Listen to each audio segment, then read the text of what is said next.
Well, Grade 7 here, and we've got another one of these. Just, it's like they did this beginning of the year last year with Omicron and all the variants there. But I mean, what to know about XBB.1.5, a more contagious COVID variant. Where have we heard that one before? Like every other variant that they've talked about. We have the latest COVID-19 variant to sweep across the country, XBB.1.5, doesn't appear to cause more serious disease than its predecessors, experts say. Again, I think if you go back in my videos, you'll find the other variants. They said the exact same thing. I think I even said in one video that you can just copy and paste the new variant into it and just, there's the article. But it appears to be 5 times more contagious than an earlier Omicron variant, which was 5 times more contagious than the original virus, said Mueller-Suthar, who studies emerging viral infections at the Emory University School of Medicine in Atlanta. Always all these schools and experts, and it's like never even heard of these places. The numbers start adding up. As of December 31st, XBB.1.5 accounted for more than 40% of the cases in the U.S., up from 1% less than a month earlier, according to the Centers for Disease Control and Prevention. And here we have it. The, whatever you want to call it. Still, vaccines remain effective at preventing severe disease and death, and the antiviral Paxlovid, given in the first few days after the infection, dramatically reduces progression to hospitalization, said Dr. Daniel Griffin, an infectious disease specialist at Northwell Health in New York. We're not back to the dark days of early 2020. Well, yeah, up here it even said doesn't appear to cause more serious disease than its predecessors. Heck, if you actually take a look at it, the Spanish flu is still around. It just, nobody cares about it anymore. It doesn't do anything. The primary concern with any new variant is whether the vaccines and treatments will remain effective. The vaccines are holding. That's good, said Dr. Jeremy Lubin.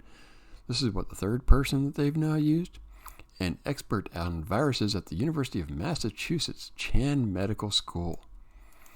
But anytime you have a new creature that spreads like this, person to person so rapidly, it puts a big stress on our infrastructure, medical facilities, and personnel who are chronically short-staffed. That's a problem for everybody. Yeah, also when you went around earlier last year and said mandated vaccines or you're fired, that didn't help out either. Suthar, we're back to this guy, led a study published in December showing that COVID-19 booster shots designed to target 2 different variants still provide protection against this new one, and better protection than a vaccine directed at just the original virus. Well, gee, who would have thought that a vaccine designed against the Omicron would work better than the original one? I mean, we have award-winning journalism right here. I think we're headed in the right direction, he said.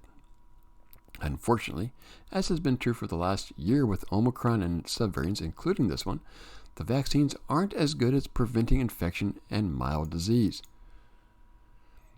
And the medicine definition of mild may not match the average person's, Griffin said. People are still pretty miserable, he said, adding that several patients have complained that a recent infection was worse than a previous one, or worse than they felt from nearly anything else in their life. Why is XBB.1.5 spreading so quickly?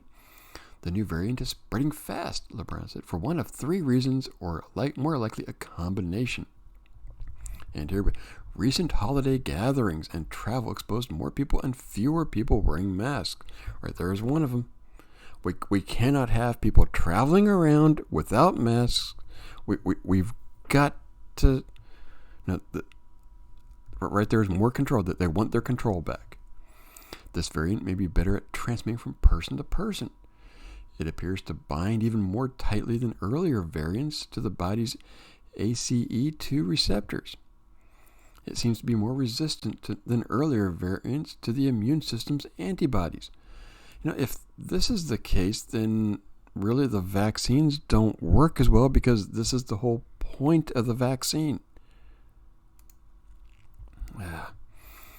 In New York, XBB.1.5 is the vast majority of COVID cases. In the Northeast, particularly in New York, XBB.1.5 now accounts for the vast majority of COVID-19 infections, Griffin said.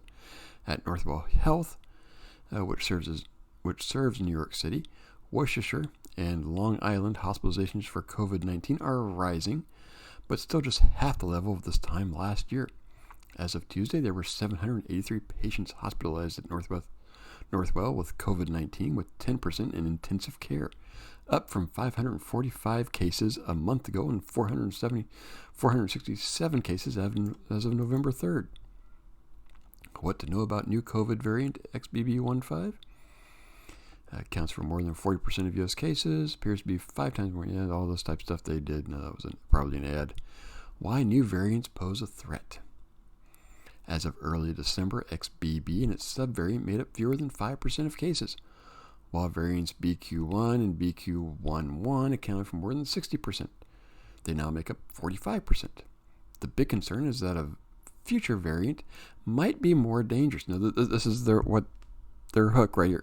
Everything in the future might be more dangerous, so we need to control.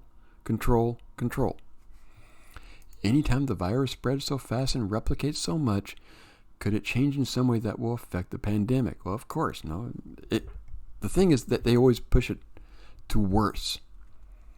It can affect it, make it even less such like it's been doing.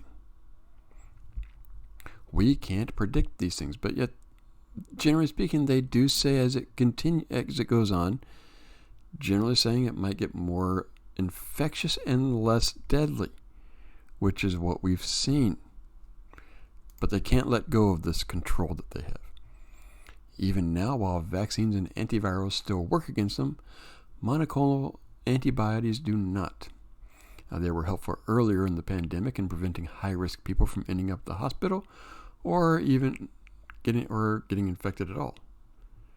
That's just kind of preventing high-risk people from ending up in the hospital, or even not getting infected at all. I think that's probably what they're trying to say.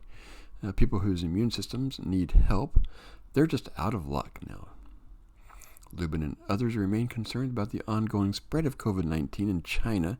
Yeah, they were shut down, and now they're opening up, and everybody with a brain knew that COVID was going to explode there. Except for these highly intellectual journalists and these experts they put on out there. Why you should still avoid getting infected? There's no doubt that it's safer to avoid getting infected at all. Yeah, like everything, the experts said.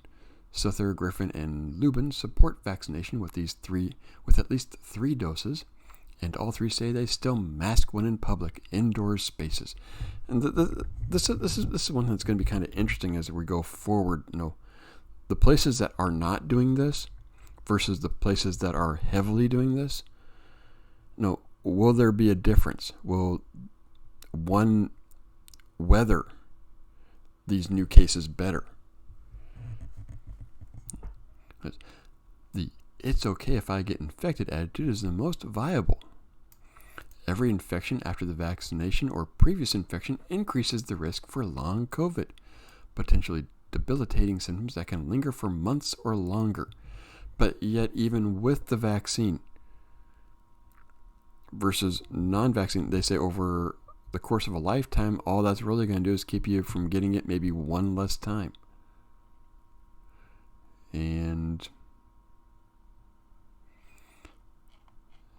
go figure. Essentially, more contagious, appears to not cause more severe disease. We saw this with all the previous ones from last year, and now we're going through it again, and now they're just pushing. Some states are now pushing for new mask mandates and all this other type of stuff. And I'm sure some Democrats and leftists out there are now already pushing for shutdowns, but let me know what you think. I mean, this is just copy and paste, in my opinion, for everything. They've added new experts. But more contagious, less deadly, and it seems to be the same thing that's continuing to go over and over and over again. Oh, yeah. And they'll say, don't forget to mask and vaccine. Now, let me know what you think. I'm Grid7. See me on over in Rumble, and I'll see you next video.